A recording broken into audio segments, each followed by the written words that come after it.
Today I wanted to look at a very specific, and it's interesting to use that word because it's going to come up a lot. A shout out to Coach Ian King.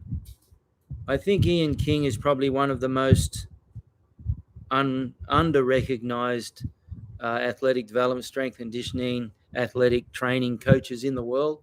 And so much of what we use as standard practice in the athletic development world today, I believe, originated with Ian. And one particular area which is very commonly discussed these days, but not necessarily understood, is the idea of what they call functional training. Interestingly, functional training, which is a very common phrase these days, the earliest reference I can find was back in the 90s, so 20 years ago, from Ian King, where Ian King referred to the whole concept of functional training before anyone else. There are so many areas of training that are commonly practiced today which originate with Ian. Now, one area that I think is particularly important, and we've discussed it numerous times, Ian King points out that there's basically two types of training. There's specific training and non-specific training. What's the difference? Well, for example, weight training that you do for the sake of your tournament fighting is very non-specific training, but you get the benefits of it. Sparring or very technically accurate training that you do in the dojo that is very specific to tournament fighting, well, then you could regard that as the other side, specific training. So you got specific, non-specific. Now, within the human organism, there are fundamentally 4 somatics. Well, what is a somatic? Well, you look up the word somatic and you'll find that it basically refers to a physical property, a property of the body. So you know the word somatotype, which refers to the type and shape of the body based on whether it's ectomorph, mesomorph, like that. Well, fundamentally, there are 4 somatics. There's speed, strength, suppleness. I have a thing I called S14, which all the words start with S. And in terms of the somatics, you have speed, strength, suppleness, and stamina. In other words, speed and strength. Suppleness is flexibility, and stamina refers to the energy system or the cardiovascular endurance system that you use specific to your training. So, for example, if you're a 100-meter sprinter, the energy system that you use is very different to a marathon runner. Now, the 4 somatics, as I've described, are very clearly highlighted by Ian King, but I've added a 5th one. And today is what I want to discuss. That 5th one is what I call sturdiness. Sturdiness refers to the impact resilience of the body. So you may have the best speed, you may have the best strength, the best stamina, the best flexibility of anyone in a tournament, but if your body doesn't have the impact resilience you need to be able to withstand the blows that your opponent is raining upon you, well, then you've got no chance. Now, sturdiness or impact resilience is a function of any impact sport. Well, different types of football, rugby league, rugby union, Australian rules, very much so, but also you have boxing, and any martial art requires a high level of impact resilience. And that is just as much a unique somatic as strength, speed, cardiovascular endurance, and flexibility. So I wanted to talk about that today and describe the 5 fundamental exercises which are part of the training that I do to help you develop that sturdiness. Now, Ian King created what he called the principle of specificity to the dominant physical qualities. In other words, he has a specificity continuum or a transfer continuum.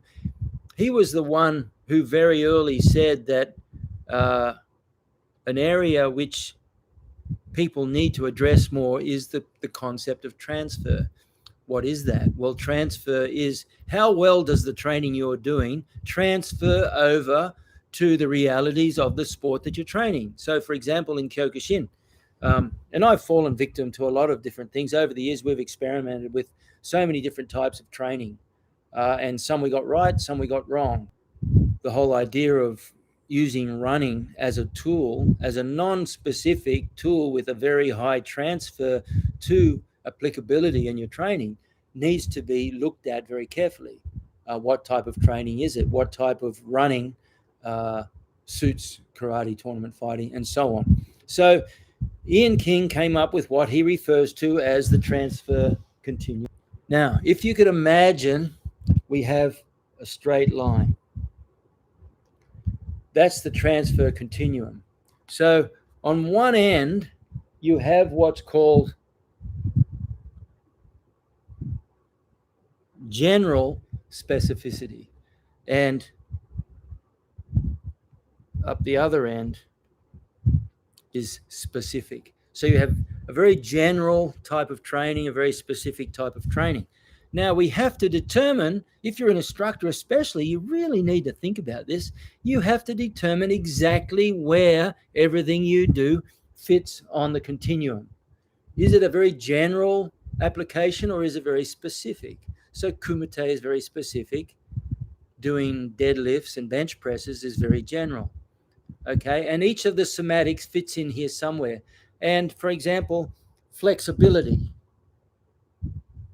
Arguably, you could put flexibility right over in the general, because the type of flexibility exercises that anyone does rarely, if ever, is very specific to the sport they do. Just, well, you know, there's always both sides, but even just doing very general flexibility work will help your the outcome in your chosen sport quite considerably. Flexibility amongst all is probably the one thing of all the somatics that benefits the others more. Now, I know there's a lot of argument about that, and I've spoken to very highly qualified sports science trainers and so on who swear black and blue that flexibility has no role to play.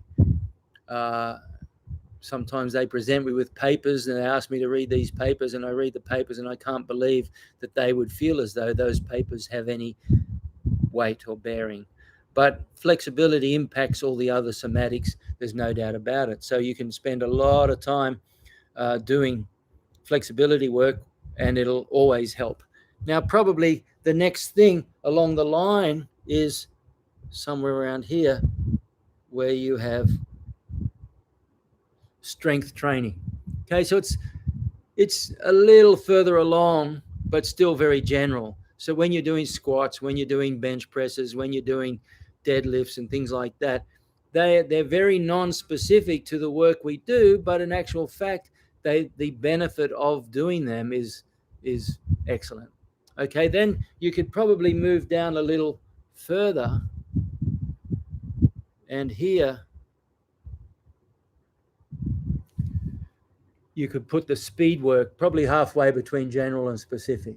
So very, very good speed work. For example, when I was preparing for the World Tournament in 1987, one of the speed work drills that I used to use to try and encourage my body to wake up the speed, which was very non-specific, was downhill sprints. And when I say downhill, no more than I found a street just near where I lived in Brisbane, and it was about a 2 or 3 degree downward slope, almost imperceptible, but it was enough to force my body to sprint much, much faster than I normally could on a flat surface, because gravity was pulling me along as well. And so and I would do that for short 40-meter bursts to encourage my body to use as much of the fast twitch fiber as I possibly could. So that's just one example of a very generalized form of speed training. A very specific form of speed training might be being able to throw the jab, being able to throw punches without telegraphing, so the technical side of it comes in as well, or being able to throw a super fast but very powerful roundhouse kick, like something like Kenji Midori may have done, super fast, powerful kicks from a little body, but kinetic energy would cut in and knock lots of people out with it. Okay, so that's replicating those sort of moves in different ways to increase your speed is very, very relevant there. Okay, now after the speed, what you have is right down the end here.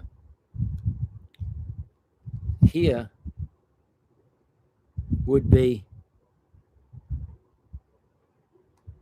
cardiovascular. See, right over here, very close to specific, is cardiovascular training. And you know that to be so because a cyclist who trains on a bicycle can win the Tour de France, but the world champion marathon runner wouldn't last or couldn't win even a local club race on a bicycle. Vice versa, the winner of the Tour de France may not even be able to do a full marathon.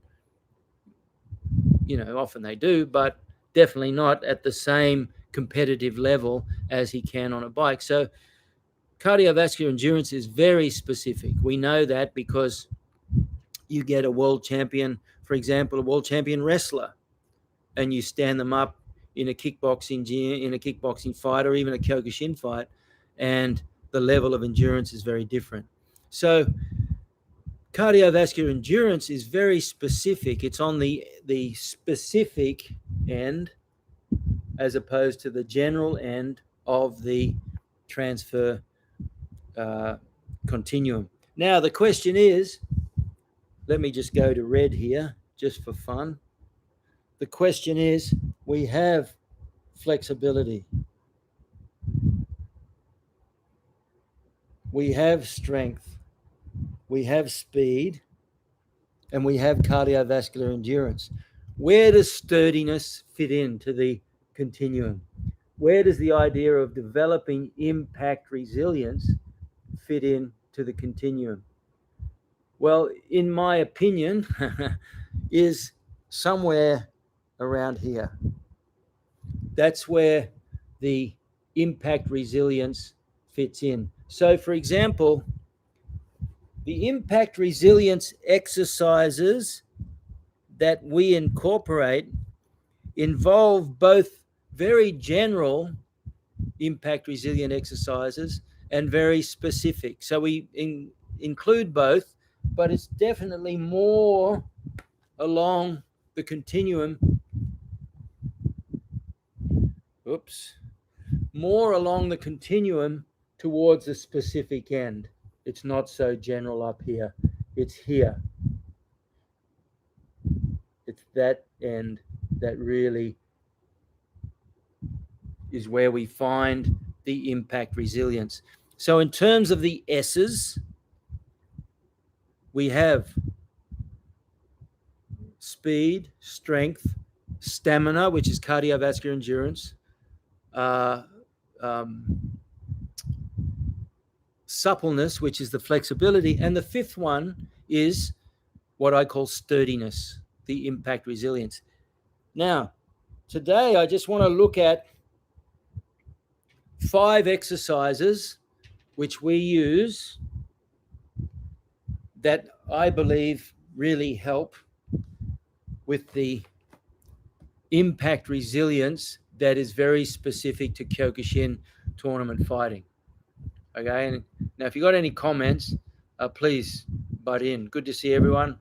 Margot, Patty, Us, Mike, Rob, nice to see you. Hunter, Gary, Michelle, good to see you. And Ed, thanks for coming along. Okay, so I have a thing that I've called the Core 54. And all the Core 54 is it narrows down in an 80-20 sort of way what I think are the 20% of the most important things you need in Kyokushin to really work on and develop to give you a high level of skill. There's 5 stances, 5 footwork patterns that we do, 8 hand techniques, 8 kick techniques, Okay, there's more of everything, of course. And then you have the 8 fundamental defensive shapes against the hand techniques and the 8 fundamental defensive shapes against those 8 kicks. Now that's a total of 42 techniques. Now on top of that, you have 12 support skills. So the support skills are the understanding the 4 somatics, okay, flexibility, speed, strength, and cardiovascular endurance. Okay, the 5 impact resilience exercises that we're going to talk about today, and there are 3 main training keys to make up the core 54. Okay, those 3 training keys are, you have to, as Solsai called it, he called it my karate. Once at an interview, Solsai was asked, what is Kyokushin Karate? And Solsai said, there's no such thing as Kyokushin Karate. I was doing the interpreting at the meeting, of course, and everyone's a bit surprised, including me. And then he looked at me and said, there's Cameron Karate. Then he looked at one of the other guys, there's Michael Karate. And then he said, he looked at himself and said, there's Oyama Karate. He said, in other words, everyone has to make their karate their own. So of the 3 training keys that are included in the Core 54, the first one is develop your own primary go-to combinations and skills and techniques that suit you, suit your mentality, suit your technical capability, and suit your physicality. Okay, the next one is what is commonly referred to as daily introspection. In other words, every day you have to take some time, and a good time to do it is just before you go to bed. Sit on the edge of the bed. If you want to close your eyes, but honestly use what Yogananda called the scalpel of introspection. And you analyze the way you behave that day. And you can do this in terms of the technical training as well. You can analyze your training, analyze how you went in any kumite rounds, analyze your attitude during hard endurance training or hard strength training. Okay, and ask yourself the 3 magic questions. What did I do well? What didn't I do well? What am I going to do about it? Okay, and that the whole idea of that daily introspection is it keeps your attitude on tap. The third of the 3 keys is the value and importance of using a logbook. You have to keep track. You have to know where you've been, where you're going, and how you're getting there. And the best way to do that is use a logbook. Okay. You can do anything you want for a logbook, but look around. I have the logbooks, of course, and I think they're fantastic. But experiment in your own way and find out what kind of logbook suits you. Okay, now let's zero in on 5 impact resilience conditioning drills. The first one is the fundamental pummel. Why do I like the pummel? Because it will teach, first of all, it'll develop impact through the whole body. When you've got 2 guys doing the pummel, it's really very, very valuable to get them to coming in and develop that impact. And the harder you do it, trust me, you get some really nice impact development, impact resilience. Not just to develop the impact resilience of your body being able to take a whack, but also the ability to shape your body's fundamental posture to withstand that impact. And it doesn't take much to work out. If I stand straight up and someone hits me like that, I'm just going to fall over. But if I shape myself in a certain way, when I'm doing kumite, someone hits me, I have the ability to withstand that as far as necessary. Okay, so the first of those 5, of course, is the pummel, and everyone learns how to pummel in our dojo. It's a really important, valuable tool. A lot of people do it incorrectly.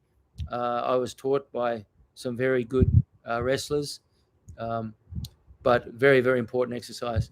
The next one is the ab conditioning, and that's a 2-man drill. It may be I hit you, you hit me. I hit you 1, 2, 3. You hit me 1, 2, 3. We hit each other at the same time 1, 2, 3. In other words, you're going to condition your whole body's ability to take impact under pressure. And it's not just about being able to crunch your body and tense up and being able to take a whack. You have to do it under movement. So you have to learn how to tense your body and breathe in such a way so that your opponent has trouble catching you off guard with your breath. And remember, that's something that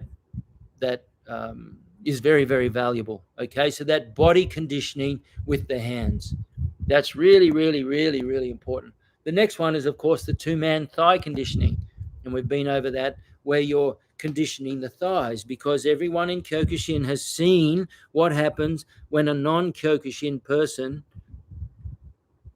wants to fight a Kyokushin tournament and they haven't got the fundamental thigh kick, leg check, defensive, resilient skills. You know, it doesn't take long to learn how to leg check, but your timing is important. That's what takes the 10,000 reps. Get that timing right every time. And then the resilience comes in when your timing is wrong and they still nail your leg. So you have to be able to take that shot, and that's where the impact resilience comes in. So we have the two-man leg drilling skill, leg conditioning drills that we do as well. So you've got the pummels, the body conditioning, the two-man body conditioning, the two-man thigh conditioning. Then you have the makiwara work. So you have the makiwara shin conditioning, and the main reason you condition your shins is because as you throw leg kicks and as you throw body kicks and head kicks, if you hit an elbow and your shin's not conditioning, you'll hit the deck super hard because it'll destroy. But if your shins are conditioned and very, very strongly resilient, even if somebody checks your leg kick with their knee or checks your kick with your elbow, you have the impact resilience to be able to take that and not fall over backwards. Okay, and then the last of the five, of course, is the makiwara with the hands. It's not just about being able to condition your hands to throw a punch. It's about conditioning your hands so that if there is a clash or bone on, you don't hurt your hands, because a poorly shaped fist and a poorly thrown punch, bare fist, will damage your hands. Remember that boxers and kickboxers are always used to wrapping their hands. When you take the wraps off, they generally haven't trained to tighten their fist and throw a punch bare fist. So that's why they'll hurt their hand when they strike something or someone bare-fisted. So they're the five main resilience, impact resilience drills that I personally think anybody preparing for a tournament should be doing. And if you're not preparing for a tournament, to a degree, you should be doing them, maybe just not as frequently. Okay, so you have the importance of, where are we here? Not only being able to hit, but also being able to take a good shot. I think it's very, very important. I got a little bit distracted there because someone's trying to contact me. It would be great to see those 5 footwork techniques one day. All right, thanks, Marco. How about we work on that next week? Yes, it is. You drop into a thigh kick, but also the angle that you drop into is really good, and I'm sure you know that. But we'll look at the 5 impact resilience drills next week with Mitch, and also we'll look at the 5 footwork patterns from the Core 54 next week as well. Remind me of that. I'll just make a note of it here. But you drop in. Sometimes you drop in.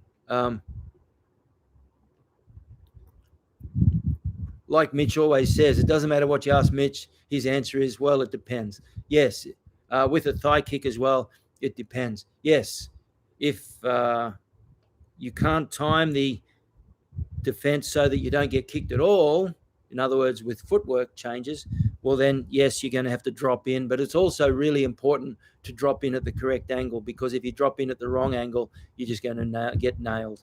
But we'll look at that next week. I think that's really valuable. So let me just recap on those 5 impact resilience skills and their connection to the transfer continuum. So what is the transfer continuum? Well, as Ian King points out, there are 2 types of exercises. There are specific training and there are non-specific training. that you can do. Non-specific may be the bench presses and the deadlifts. They may be sitting on the floor doing the splits to increase your flexibility. Or Sal, good to see you.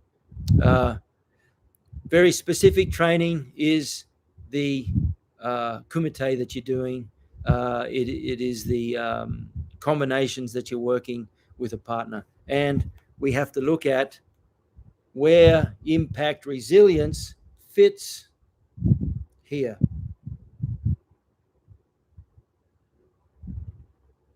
Right there, impact resilience. So over here, you have flexibility, you have strength, you have speed, and you have stamina or cardiovascular endurance over here towards very specific training. So cardiovascular endurance has to be very specific.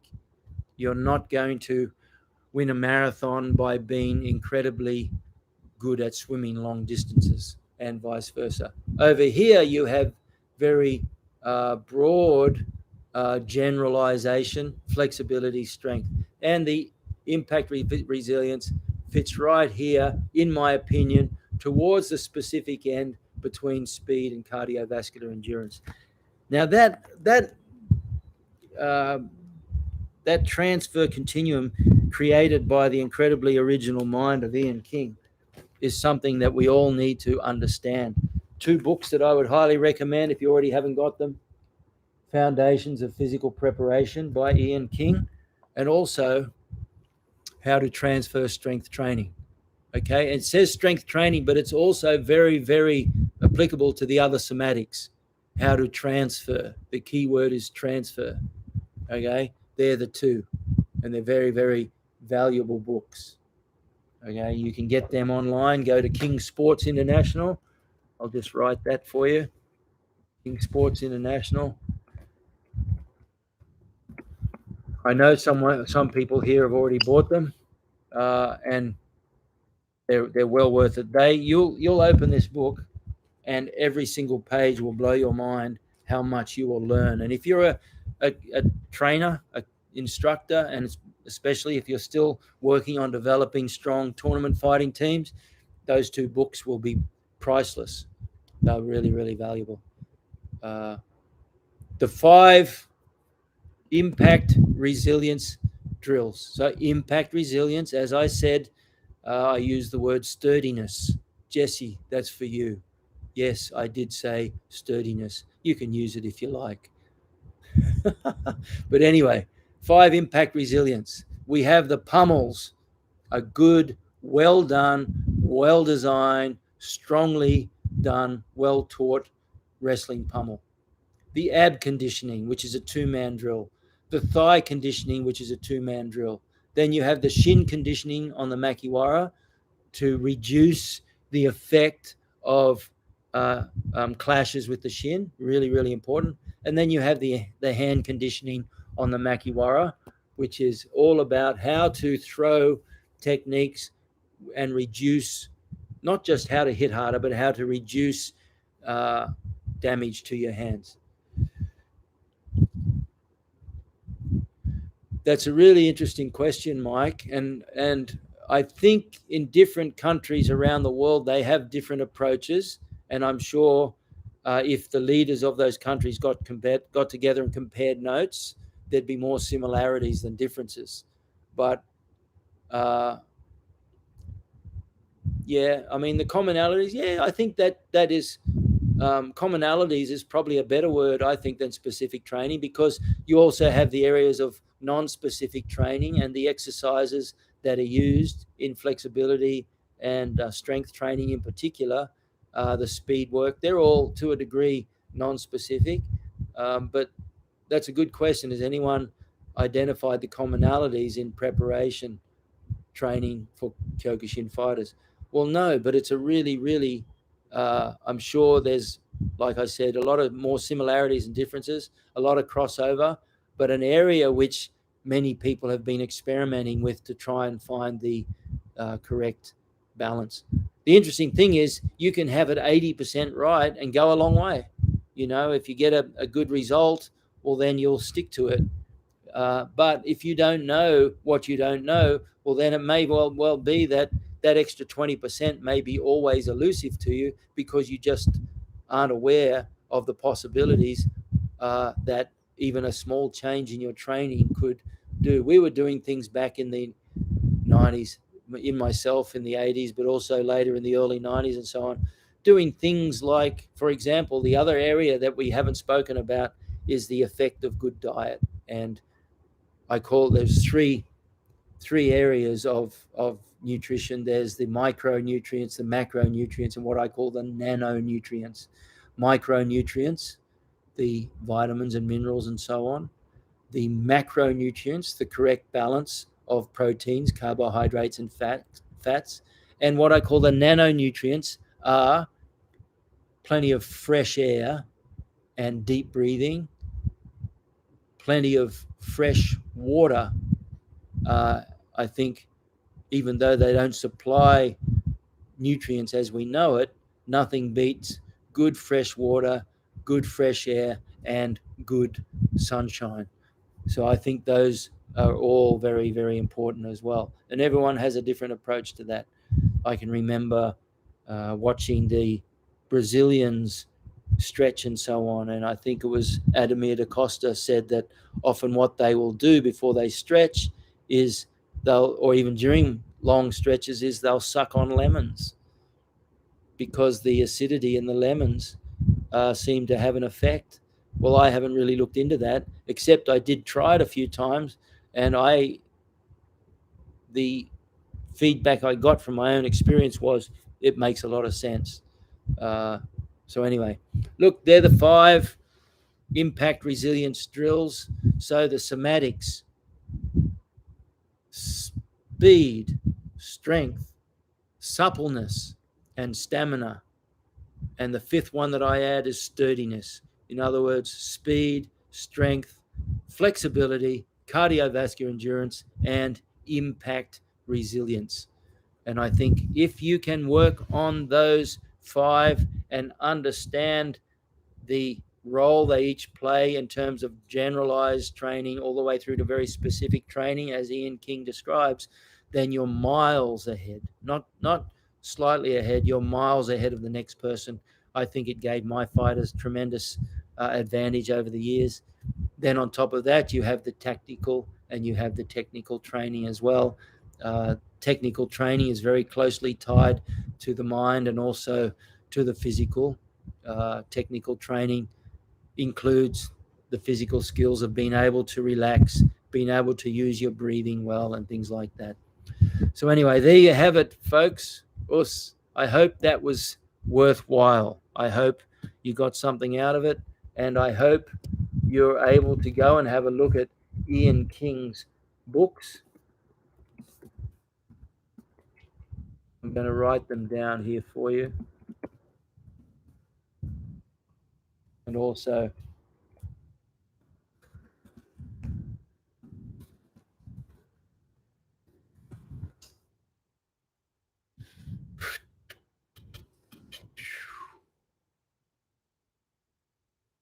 so they're very, very valuable. Daniel, I know Daniel Langworthy there. I know he's grabbed those books, and I think, Daniel, you're finding them quite interesting, right? Paul, good to see you, man. Daniel's spending a fair bit of time right now studying up in those 2 books. I'm sure Daniel's happy to give his opinion, but those 2 books will give you an incredibly interesting and very clear insight into what you need to do to really understand the whole idea of the training we do. Always something to learn indeed, Michelle. So anyway, next week we'll bring Mitch along again.